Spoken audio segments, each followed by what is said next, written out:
Les heurts de gibier dans l'établissement sont un problème à la fois de sécurité et à la fois de régularité.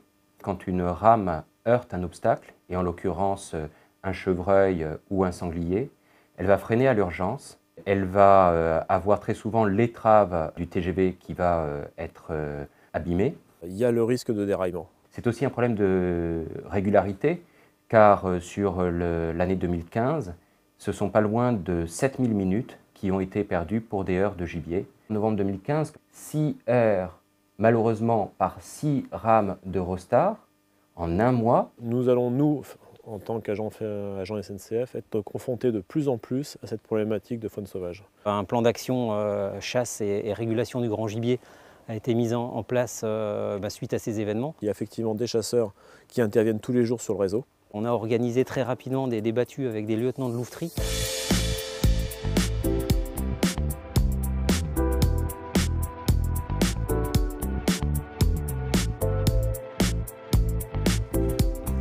D'autres moyens peuvent aussi être mis en œuvre. Nous avons essayé l'an dernier de prendre au piège des sangliers. Dans les périodes de grand froid, l'idée c'est d'agréner avec du maïs et d'inviter les sangliers à pénétrer dans les cages pour venir se nourrir.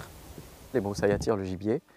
Le fait donc de limiter ce type de végétation va forcément limiter la présence du gibier. Nous avons aussi investi dans l'achat d'une caméra thermique et ça nous aide en fait quand on tombe sur des zones avec des gros ronciers ou avec des zones denses de fougères, de détecter les sources de chaleur. Donc nous avons mis en œuvre en 2015 un plan pluriannuel de maîtrise de la végétation sur 4 ans. Les priorités sont une bande de 3 à 4 mètres le long des pistes et une bande le long des clôtures. Elle vise à remplacer les broussailles par une strate herbacée qui est plus facile à entretenir et qui permet une meilleure visibilité et un meilleur cheminement des agents. Entre les deux bandes qui seront remises à niveau, on visera à élaguer les arbres dangereux pour ne pas qu'ils approchent des caténaires. Il y aura en tout 800 km de lignes qui seront traitées en termes de végétation au terme des 4 années.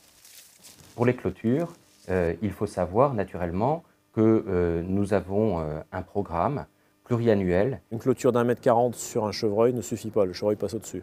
Le sanglier, lui, c'est l'inverse. Le sanglier va chercher surtout à fouiller et à passer en dessous. Donc il va falloir enterrer les clôtures, faire un retour. Donc il faut une clôture adaptée et assez solide. Dans un premier temps, on a renforcé les pieds de clôture. Voilà. Mais il est prévu, dans le cadre d'un schéma directeur de rehausse de clôture, sur 10 ans, de rehausser les clôtures sur l'ensemble de la ligne.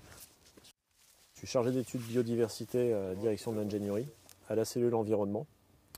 Et j'interviens en France en fait, car j'ai la chance d'avoir la double casquette. Je suis en même temps administrateur d'une fédération de chasse, chargé de la commission grand gibier.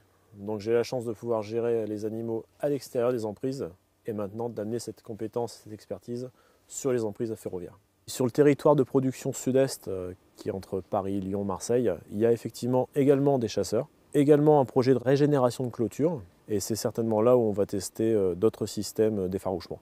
Ces actions conjointes de chasse, de maîtrise de la végétation, de renforcement des clôtures, vise effectivement à terme à ne plus avoir ce type de heurts.